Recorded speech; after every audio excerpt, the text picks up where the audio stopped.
We have a hard time grieving. You know, every year we got an anniversary coming up. It never goes away. It has been 2 years, and there's no reason that no one has not been arrested yet, and I need justice for my child. Welcome, true crime enthusiasts, to a story that pierced the hearts of many and ignited a global cry for justice. Today, we delve into the tragic and perplexing case of Shanquella Robinson, a young woman whose vibrant life was cut short under mysterious circumstances during what should have been a dream vacation. Her story highlights the agonizing search for truth and accountability and the unwavering fight of a family determined to uncover what truly happened. Hi guys, grab a cup of coffee and settle in for this thrilling true crime story. I'd love to know where you're watching this video from. Let me know in the comments. Don't hesitate to join the conversation too. Your thoughts and input are a vital part of this story. Welcome to 247 True Crime Chronicles, where all our stories are based on true crimes. Kindly support us by subscribing to this channel and turn on the notification bell icon so you won't miss any of our newest stories. Okay, let's continue the story. In the vibrant city of Charlotte, North Carolina, lived a young woman named Shanquella Robinson. At just 25 years old, Shanquella was a beacon of success and ambition. A university graduate, she had already carved out a significant path for herself as a thriving entrepreneur. She owned a stylish boutique clothing line that resonated with many, and she also ran a popular children's hair braiding salon, showcasing her diverse talents and dedication. Shanquella was known for her beauty, her drive, and the bright future that lay ahead of her. Her life was a testament to hard work and passion, inspiring those around her. In October 2022, Shanquella embarked on what she believed would be a dream vacation, a luxurious birthday trip to Cabo San Lucas, Mexico. This wasn't just any trip. It was meant to be a celebration, a time for joy and relaxation in a stunning paradise. She traveled with a group of 6 individuals, including her best friend and 5 other people from the Charlotte area. While some were indeed her close friends, others were more acquaintances, individuals she knew through her social circle in Charlotte. The group included Kill Cook, Malik Dyer, Winter Donovan, Ely Hyatt, DeJane Jackson, and Nazir Wiggins. Their destination was the exquisite Villa Linda 32, a luxury villa nestled within an exclusive community just outside San Jose del Cabo. This villa was truly something out of a travel magazine, boasting a sprawling 6,000 square foot hacienda-style design with pristine white marble floors and elegant granite countertops. It featured 5 bedrooms, each with its own private bathroom, a spacious indoor-outdoor living area, and a private infinity pool that shimmered under the sun, complete with a swim-up bar and a hot tub. A rooftop terrace offered panoramic views of the Sea of Cortez, making it the perfect setting for a luxurious getaway.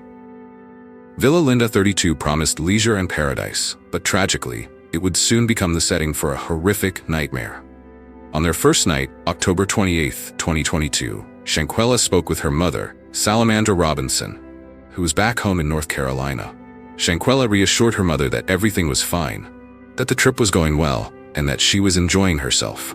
But within mere hours, the serene atmosphere of the villa would shatter, and something would go terribly wrong. In the early afternoon of October 29th, Shanquella Robinson suddenly became violently ill and unresponsive. At least, that's what her friends claimed when they frantically called for help around 2:13 p.m. The villa's concierge was contacted, reporting that a young woman was in medical distress. Almost simultaneously, one of Shanquella's friends called her mother, Shanquella Robinson, in Charlotte. The friend's voice was anxious, relaying that Shanquella had been drinking heavily and was now really sick, suggesting alcohol poisoning. Shanquella was immediately alarmed. Her daughter hardly drank heavily, yet the friend assured her that a local doctor was on the way to the villa and that they would take great care of Shanquella. Shanquella hung up, desperately praying it was just a severe hangover. However, as time passed, inconsistencies in the friend's accounts began to emerge. Shanquella would later recount that each one of the people that were there with her were telling a different story. These conflicting narratives immediately fueled her suspicion, but at that moment, all she could do was wait by the phone, hoping her daughter was okay. Back in Cabo, Dr. Ornelas arrived at Villa Linda 32 around 3 p.m. in response to the urgent call. Shanquella's friends met her, reiterating their story. Shanquella had consumed a lot of alcohol and now required medical attention. Dr. Ornelas found Shanquella in the villa's game room, reportedly on the couch or possibly lying on the floor. Accounts would later differ. The doctor assessed her condition, noting that Shanquella appeared stable but dehydrated, disoriented, verbally unresponsive, and seemingly intoxicated. In essence, Shanquella was conscious but profoundly impaired, unable to communicate. The doctor strongly recommended that Shanquella be taken to a hospital for IV fluids and further evaluation. However, the friends resisted this recommendation, insisting that Shanquella could be treated right there at the villa and did not need to go to the hospital. Their adamant refusal raised questions. Some speculated they feared the cost, while others suggested they worried hospital staff might notice something else was amiss with Shanquella. Despite her professional judgment, Dr. Ornelas acceded to the group's wishes and began to treat Shanquella on-site, setting up an IV drip for hydration. About an hour into the visit, at 4:13 p.m., Shanquella's condition took a drastic turn. She suffered a seizure. Her body stiffened, and uncontrolled jerking movements swept through her. Panic undoubtedly filled the villa as the doctor rushed to help while the friends watched in shock. Dr. Ornelas immediately called for an ambulance. By 4:20 p.m., a 911 call was placed. Shanquella was struggling to breathe and her pulse was fading. The once celebratory villa had transformed into a scene of desperation. One of Shanquella's companions made another frantic call to Salamandra, relaying that things weren't looking good. Salamandra's heart dropped. She urged them to get her daughter to the hospital, offering to pay whatever was needed. The friends oddly mentioned something about Shanquella's travel insurance not working in Mexico and a hospital needing a $5,000 cash up front, a detail that further aroused Salamandra's suspicions. At 4:49 p.m., paramedics arrived at the villa. They found Shanquella unresponsive. By some reports, her breathing had stopped and she had no pulse. The team immediately initiated CPR and advanced life support measures in the elegant living room. Paramedics fought desperately to save Shanquella's life, administering 14 rounds of CPR, delivering 6 electric shocks with a defibrillator, and injecting 5 doses of epinephrine.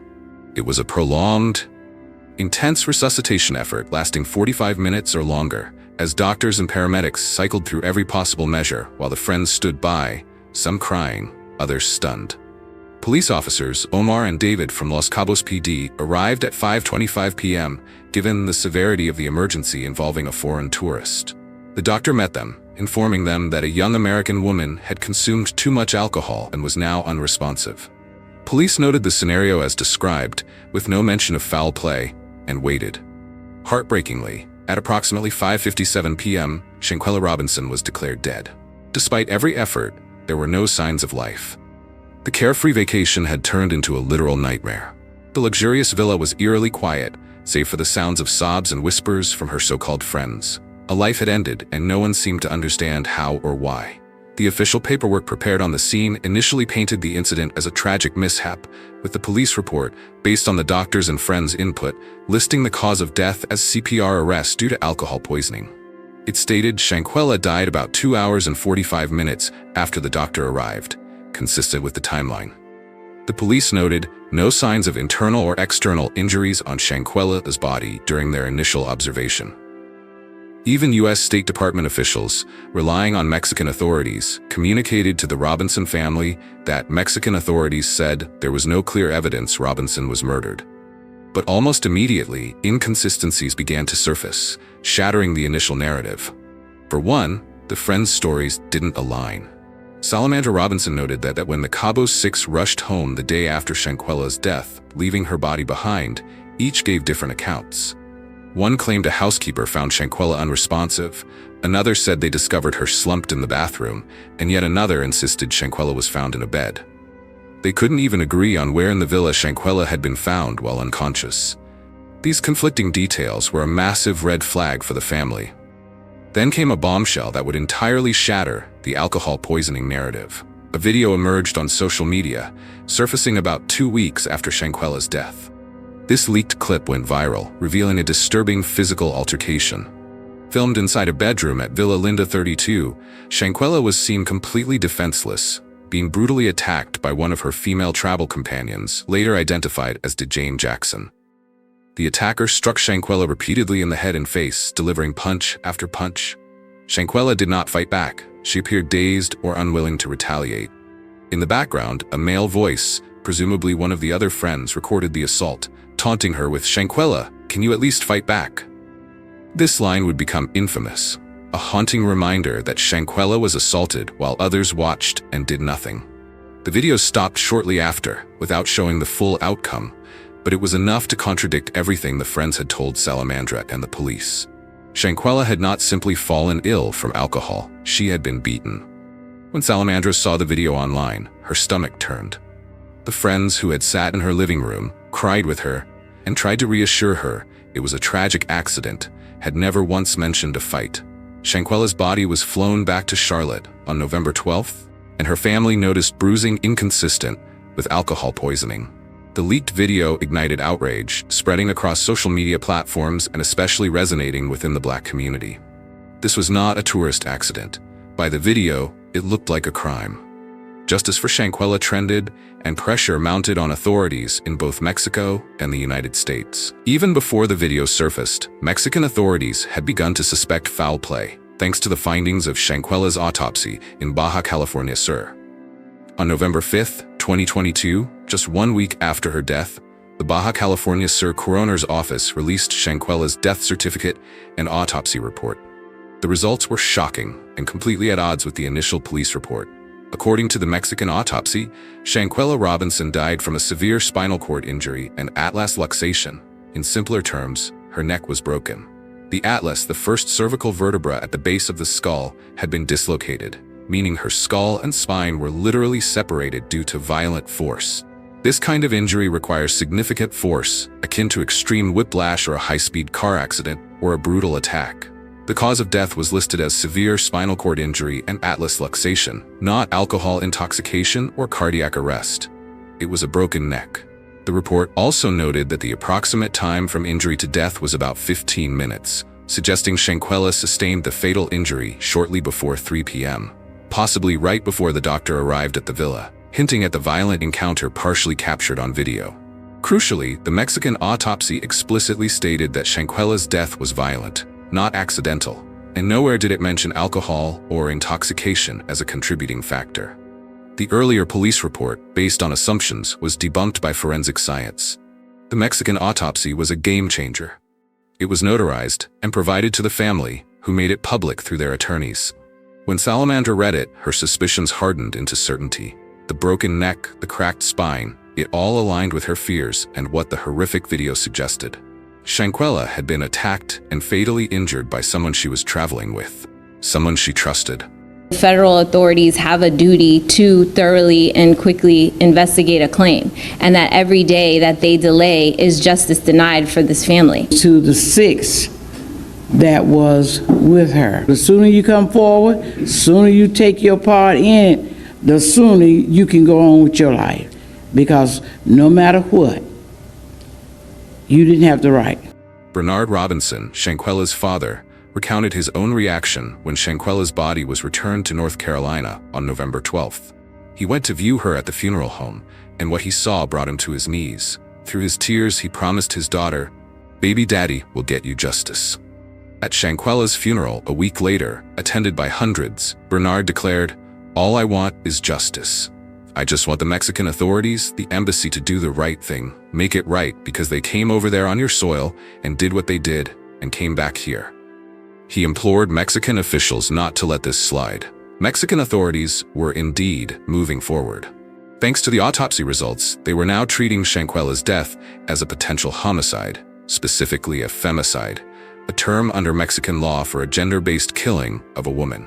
On November 23, 2022, Baja California Sur Attorney General Daniel de la Rosa Anaya announced that a local judge had issued an arrest warrant for a suspect, a female American, the direct aggressor, likely Dehane Jackson. The Attorney General clarified that Robinson did not die from alcohol intake or from injuries sustained in a fight, but rather from a direct assault that caused a spinal cord fracture. This was not an accident, it was a homicide.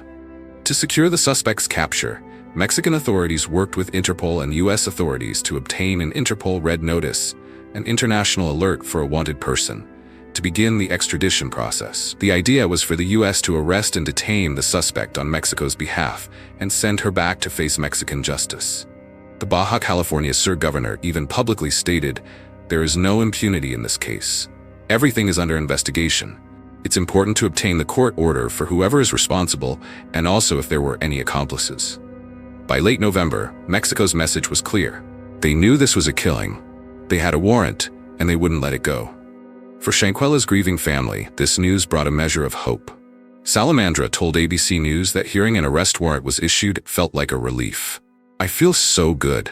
That's a good feeling. That's what we've been waiting for someone to finally be held accountable and arrested. I just can't wait for justice to be served." It seemed justice was on the horizon, just in another jurisdiction. The family assumed the United States would assist Mexico, hand over the suspect, and a trial in Mexico would reveal the truth. However, extraditing a U.S. citizen to face charges in Mexico is not always a quick or simple process. While Mexico had moved swiftly, the U.S. investigation took a different turn, leading to frustration for Shanquella's loved ones. A second autopsy was performed on Shanquella's body, this time in the United States, and it would astonishingly conflict with the Mexican findings, clouding the path to prosecution. Shanquella's body was returned to her family in Charlotte on November 12, 2022. Given the disturbing revelations of the Mexican autopsy, the FBI and U.S. authorities decided to conduct their own examination. Days after her body arrived, on November 17, 2022, the second autopsy was performed by the Mecklenburg County Medical Examiner's Office in North Carolina. The hope was to gather evidence for a U.S. investigation or to confirm details for an extradition request. But when the results came in, they did not align at all with the Mexican report. According to U.S. federal officials, the Charlotte autopsy found no evidence of a spinal cord injury or atlas luxation. Shanquella's spine was intact, not broken. This was startling. How could one autopsy report say her neck was literally severed internally while another found nothing of the sort? The Mecklenburg County ME listed Shanquella's cause of death as undetermined, meaning they could not conclusively tie it to any single trauma or condition. Instead of a clear-cut fatal injury, the report highlighted several significant findings. A hematoma on Shanquella's forehead, indicating blunt force trauma to the head, mild cerebral edema, or brain swelling, consistent with a concussion, and hypoxic ischemic brain injury, meaning her brain was damaged due to a lack of oxygen and blood flow, likely occurring during her cardiac arrest. While her brain showed damage from being without oxygen, her neck appeared normal. The absence of a clearly broken neck led the medical examiner to refrain from declaring a definitive cause of death. They couldn't say for sure if it was the head trauma, another internal injury, or a combination of factors. By the time Shanquella's body was examined in the U.S., it had been embalmed, and 3 weeks had passed since her death. Embalming can make autopsy analysis challenging, potentially masking injuries. It's possible a neck injury, especially a ligament injury rather than a clean bone fracture, might have been missed, or if it was a dislocation, embalming and handling could have repositioned it. Another theory is that the initial autopsy slightly misinterpreted the injuries. The U.S. autopsy also confirmed what the Mexican death certificate indicated: no alcohol was detected in her system whatsoever. This further solidified that the initial story from friends about alcohol poisoning was false. For Shanquella's family, the second autopsy results were a double-edged sword. On one hand, it still indicated she suffered a violent attack. On the other, by removing the clear-cut broken neck finding, it muddied the waters. The undetermined cause of death made it harder to pinpoint legally who or what exactly caused Shanquella to die. By early 2023, the U.S. had to wrestle with these conflicting medical findings, which directly influenced their decision on whether to bring charges. Meanwhile, Mexican authorities pressed forward based on their own evidence. The death of Shanquella Robinson became the focus of parallel investigations. Mexico treated it as a homicide on their soil, while U.S. authorities examined federal law violations since American citizens were involved. After issuing the arrest warrant in late November 2022, Mexican authorities effectively charged Shanquella's attacker with homicide or femicide and needed to get her into custody. Mexico sent an extradition request through diplomatic channels, enlisting Interpol's help to locate and detain the suspect in the U.S. Mexican police and prosecutors seemed confident, emphasizing cooperation with the U.S. and assuring there is no impunity in this case. By early 2023, however, no one was arrested or extradited. The suspect, unofficially known to be Dejan Jackson, remained in America. The lack of visible action frustrated everyone. By late 2022 and early 2023, activists and Shanquella's family publicly called for more pressure. civil rights activists in the U.S. mailed letters to Mexican authorities, and protests and rallies in Charlotte demanded transparency. Shanquella Robinson noted, "We haven't heard from any of those 6 since the autopsy came out." The FBI field office in Charlotte was involved, gathering evidence on U.S. soil, interviewing people, and receiving tips. On November 9, 2022, a man walked into the FBI Charlotte office claiming Shanquella was murdered. Another tipster mentioned an altercation, that Shanquella died, and that friends were claiming she was drinking and hit her head on the toilet. This detail suggests a narrative the friends were discussing. The tipster also mentioned seeing photos of Shanquella's body with bruises on her and that she looks like she had been stomped on, aligning with Salamandra's observations and suggesting an extremely violent assault. The informant also thought cameras might have been in the villa and that someone in the group tried to obtain surveillance footage, indicating the friends were worried about evidence. The FBI collected Shanquella's electronics, performing a full data extraction, and tracked the social media accounts of her travel companions, quietly building a timeline. By December 2022, Shanquella's family, frustrated by the lack of public action, took a bold step. Their attorneys, Shanquella Robinson, not related, and Benjamin Crump, wrote a letter to President Joe Biden and the U.S. State Department, urging intervention for U.S. prosecution or extradition to Mexico. They reportedly delivered a package of documents, including autopsy results and the video, to the White House. The case gained national attention. In April 2023, the moment of truth arrived on the U.S. side. After months of investigation, federal prosecutors from the U.S. Attorney's Office in North Carolina met with Shanquella's family. They delivered heartbreaking news. The U.S. would not pursue federal criminal charges against any of the Cabo Six. The U.S. Department of Justice publicly announced that the available evidence does not support a federal prosecution. They noted that conflicting autopsy findings created reasonable doubt as to the cause of death. Attorney Shanquella Robinson addressed the media with Shanquella's anguished family, stating, "We are disappointed, but we're not deterred." She explained it wasn't unexpected, commenting on the justice system for Black and brown people.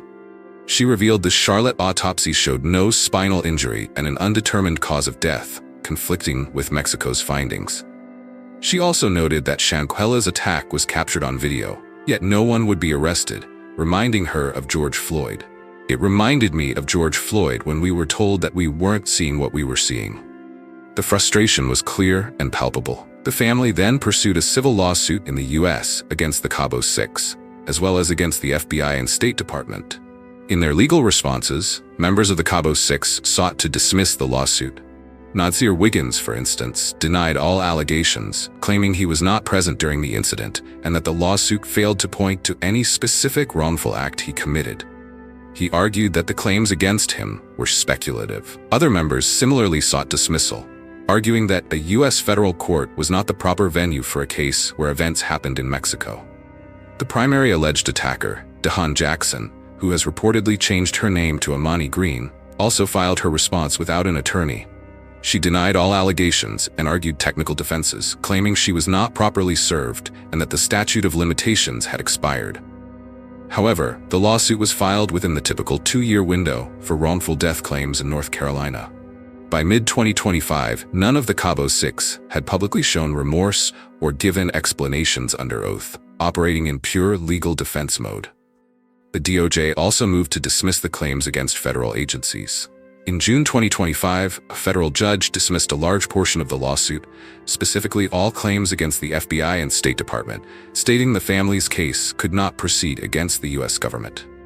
However, the judge's order did not explicitly say what would happen with the Cabo Six portion of the lawsuit, suggesting a split decision and more time needed to rule on the friends' motions for dismissal. A few days later, it was reported that DeHaan Jackson Amani Green had formally asked the courts to dismiss the case against her. As of June 2025, the claims against the Cabo Six are still pending a judge's decision on whether the case can proceed in a U.S. court. Meanwhile, the Mexican criminal case and extradition efforts have seen no meaningful public progress. In quiet moments, Shanquella Robinson still thinks of the last time she saw her daughter's face and heard her voice from Mexico, excited about a fateful trip. She thinks about how just 24 hours later, her daughter was gone in a way no mother should ever experience. The unanswered questions linger. What exactly happened in that villa bedroom before the doctor was called? Why didn't anyone intervene or tell the truth? The image of Shanquella, naked and beaten, circulates online and in her family's mind.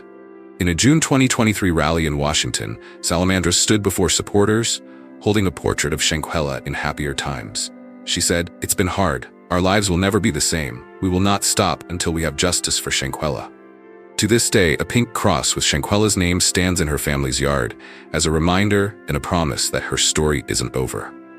The FBI files released, the clashing autopsies, the court motions, they are all pieces of a puzzle still being assembled. Even if the legal systems in two countries have yet to hold anyone accountable, the court of public opinion has delivered its own verdict. Something seriously wrong happened to Shanquella Robinson, and the world is watching and waiting for justice to be served. Shanquella Robinson's case emphasizes the complexities of international justice and the experiences many people of color face within the judicial system. It is also a profound story of a mother and father's unrelenting love, refusing to let their daughter's death be swept aside. As of mid-2025, no criminal charges have been filed in the United States, and the primary suspect remains under investigation by Mexican authorities with an unserved arrest warrant. The civil lawsuit in the U.S. hangs in the balance of the courts. Shanquella's family has seen partial victories, like the public release of records and widespread awareness of this case, and painful setbacks, like the DOJ's decision not to prosecute, but they continue to speak Shanquella's name and demand action. As attorney Sue Ann Robinson said of Salamandra, she had to bury her child, grieve for her child, and then fight for justice for her child at the same time. No parent should have to endure that. Her case has uplifted the issue of justice for Black women and reminded everyone that friendship is sadly not a guarantee of safety. Will Shanquella Robinson's family ever get the justice they seek? Will there be a day when someone stands in a courtroom to answer for what happened to her at that villa? Right now, those answers remain unknown. But one thing is clear. The world has not forgotten about Shanquella Robinson. Each retelling of her story, each protest, each legal battle keeps the pressure on to having justice served. Thank you for watching and for being a vital part of this conversation. If you found this story impactful, please like this video, share it with others, and consider subscribing to 247 True Crime Chronicles for more true crime stories. Don't forget to turn on the notification bell so you don't miss our newest updates. Your support helps us continue to shed light on these important cases and advocate for justice. Let us know your thoughts in the comments below. Until next time, stay safe and remember to always seek the truth.